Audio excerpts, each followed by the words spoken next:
హెచ్చరిక, దైవజనుని హెచ్చరిక. ఎంతమంది ప్రార్థన దేవునికి వినపడుతుంది? ఎంతమంది ప్రార్థనకు దేవుడు జవాబిస్తున్నాడు? హృదయంలో నేను పాపం లక్ష్య పెడితే యెహోవా నా మొర ఆలకించడు. నేను విశ్వాసంతో ప్రార్థన చేయకపోతే నా ప్రార్థనకు జవాబు రాదు. ప్రార్థనలోనే సిద్ధపడాలి. ఎక్కడైనా శ్రమ వచ్చిందంటే అక్కడ పాపం వచ్చిందండి. రోగం వచ్చిందంటే అక్కడ పాపం చేరింది. కొరత వచ్చిందంటే అక్కడ విశ్వాసం పోయింది. ఇప్పుడు ఇన్ని భారాలు పెట్టుకొని మేము ప్రార్థన చేస్తున్నాం. వీళ్ళందరూ చాలా పరిశుద్ధులు, పవిత్రుల. వీరందరికీ వచ్చిన కష్టాలన్నిటికీ మూలమైన కారణం దేవుడు కావాలని వీళ్ళందరికీ బాధలు పంపించాడా? వీళ్ళల్లో చేసిన అజ్ఞానం, వీళ్ళ అవిశ్వాసం, వీళ్ళు చేసిన పాపం, తాగి కుటుంబాన్ని కూలబెట్టుకుంటున్నారు, ఆరోగ్యాన్ని పాడు చేసుకుంటున్నారు, తినొద్దన్నది తింటున్నారు, తినమన్నది తినటం లేదు, దేవుడిని స్తుతించి తినండి అంటే స్తుతించటం లేదు, వాక్యానుసారంగా జీవించటం లేదు. నీ రాబడిలో దశమ భాగం దేవుని సొమ్ము దేవునికి ఇమ్మంటే ఆమె చాలవని వాడుకుంటూ చాలేదని అప్పులు చేస్తే తప్పెవరదండి? తప్పెవరది? ఎట్లుంటుంది నీ ఆశీర్వాదం నీ జీవితంలో? దేవుని వాక్యానుసారం. అప్పుడు నేను నా ఆకాశపు తూములు విప్పి పట్టజాలనంత విస్తారమైన దీవెనలు మీ మీద కొబ్బరిస్తాను. నువ్వు చేయాల్సింది చేయకుండా దేవుడు నాకు ఇవ్వలేదే చేయలేదే, ప్రభు నమ్ముకున్నానే, నాకెందుకు ఈ కష్టం, నాకెందుకు ఈ బాధ, నాకెందుకు ఈ శ్రమ అని అడగటం వల్ల అర్థముందా? దేవునికి మొదటి స్థానం ఇమ్మన్నాడు దేవుడు. అప్పుడు అన్నీ ఇస్తానన్నాడు. ముందు నీ ఉద్యోగం ముందు నీ చదువు ముందు నీ తల్లిదండ్రుల ముందు నీ భార్య ముందు నీ భర్త ముందు నీ పిల్లోడు ఎల్కేజీకి వెళ్ళే పిల్లోడు ముందు. వాడు దేవుడు నీకు, వాడి కోసం ముందు అన్నీ. ఏంటండి ఎట్టొస్తుంది ఆశీర్వాదం? దేవుడికి మొదటి స్థానం ఇచ్చి చూడండి, అన్నీ వాటి స్థానాల్లో ఉంటాయి కరెక్ట్గా. దేవుని స్థానంలో మళ్ళీ దేన్ని పెట్టినా మొత్తం అన్ని ఒకరి దగ్గర అయిపోతాయి అంతే. ఏది అమరదు అక్కడ. ఏ విషయంలో నువ్వు వర్ధిల్లలేవు, ఏ విషయంలో దీవించబడలేవు. పాపం వల్ల వచ్చి జీవితం మరణం, పాపం వల్ల వచ్చిన శోధన, వేదన, మనశ్శాంతి పోగొట్టుకోవటం, రోగాలు. నెహెమ్యా వాళ్ళ పాపాలు ఏదో పెద్ద లిస్టు పెట్టుకొని మేము ప్రార్థన చేయట్లేదు ఇక్కడ. నీకు విరోధముగా పాపము చేసిన ఇశ్రాయేలీయులను కనికరించుము, వారి దోషములను నేను ఒప్పుకుంటున్నాను. ఎవరి దోషాలు ఎవరు ఒప్పుకుంటున్నారు? నీ దోషమే నువ్వు ఒప్పుకోవు. నీ కొడుకు దోషం నీ దోషం అని ఒప్పుకుంటావా? నీ తప్పే నువ్వు ఒప్పుకోవు. నీ భర్త తప్పు నీ తప్పు అని ఒప్పుకుంటావా? నువ్వు ఒప్పుకుంటే రోజు గొడవ లేదే మీ ఇద్దరికి. ఎప్పుడు చూసి నేను మంచిదాన్ని, ఆయనదే తప్పంత అంటున్నావు కాబట్టి ఇద్దరికి గొడవ. నేను చాలా మంచివాడిని, నా భార్య అంత ఇట్టాడిది అంటూ ఊరికి కొరలు పెడుతున్నావు కాబట్టి మీకు ఇద్దరికి పడటం లేదు. దేవుడి సంతోషం ఇంటిలో రావటం లేదు. నీ భర్త దోషం నీదే, నీ భార్య దోషం నీదే, నీ కుటుంబంలో నీ బిడ్డలు తప్పు చేస్తే నీదే. సంఘం చెదిరిపోతే సేవకుడిదే. ఎట్ట కాదంటావు? నన్ను అడగకంటే ఎట్ట కుదురుద్ది?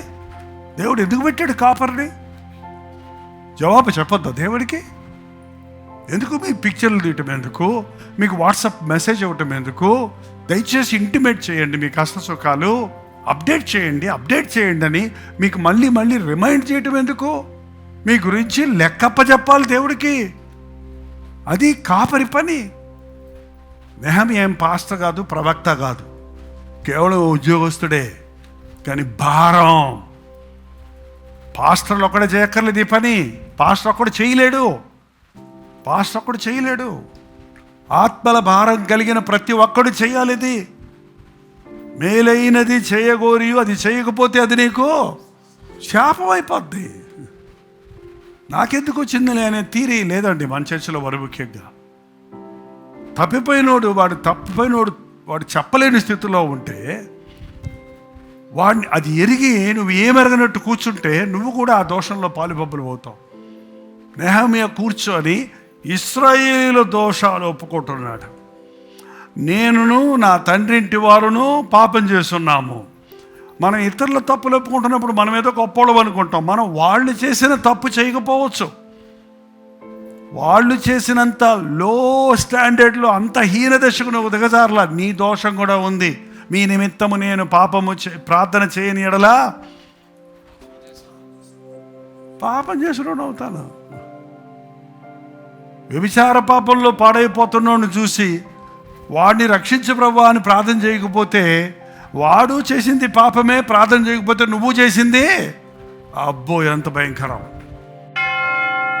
ప్రార్థన నీకంటే ఎక్కువ లోకాన్ని ప్రేమించగా, లోకం కోసం నిన్ను పక్కన పెట్టుకొని దౌర్భాగ్యులము కాక, అది మా చదువులైనా ఉద్యోగములైనా వృత్తి అయినా నీ నీతిని రాజ్యాన్ని మొదట వెతకడానికి, నిన్ను మహిమపరచుటకు సహాయం చేయాలి. ఇదేన సంఘంలో ప్రార్థనా పరులుగా మమ్మల్ని చేయి, నమ్మకస్తులుగా మమ్మల్ని చేయాలి, యథార్థపరులుగా మమ్మల్ని చేయను. మాకు అప్పచెప్పిన పని నమ్మకంగా ముగించడానికి సహాయం చేయాలి. ఇంకా సువార్త వినని వారు ఎందరో ఉన్నారయ్యా, మమ్మల్ని తీసుకెళ్ళయ్యా.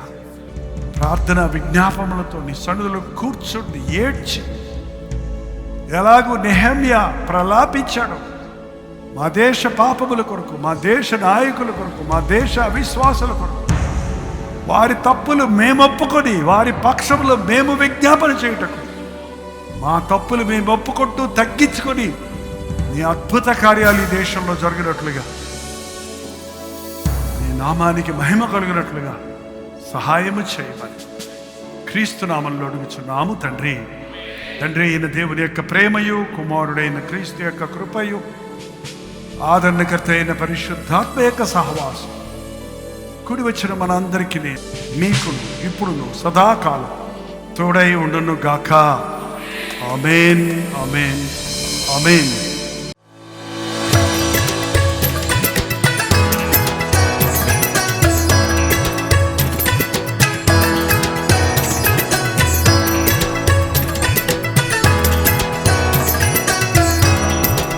హల్లెలూయా. కలగట పరిసర ప్రాంతాల్లో ఉన్నవారికి, హౌరా ప్రాంతాల్లో ఉన్నవారికి శుభవార్త. ప్రపంచితమైతే ఈ ఏప్రిల్ నెల 17వ తారీఖు 18వ తారీఖు 2 రోజులు కలకత్తాలో మీటింగ్ జరిపించడానికి వస్తూ ఉన్నాం. మీరందరూ వస్తారని తెలుగు టీవీ కార్యక్రమాలు చూస్తున్నవారు, హిందీ కార్యక్రమాలలో వాక్యం వింటున్నవారు, ఆధ్యాత్మికంగా మిమ్మల్ని బలపరచడానికి, ముఖాముఖిగా మిమ్మల్ని కోసం ప్రార్థించడానికి చెన్నై నుంచి మేము కలగడా వస్తున్నాం. రండి, ఈ 2 మీటింగ్స్లోనూ పాల్గొని దైవాశీర్వాదాలు పొందండి. గమనించండి, ఏప్రిల్ 17వ తారీఖు సాయంత్రం 4 గంటల నుంచి 9:30 వరకు ఒక్క మీటింగ్ మాత్రమే ఉంటుంది. బెరక్పూర్లో ఈ మీటింగ్ ఉంటుంది. చిరునామా గమనించండి, assembly of Christ church, riverside road, near cantonment, Barrackpore, Kolkata.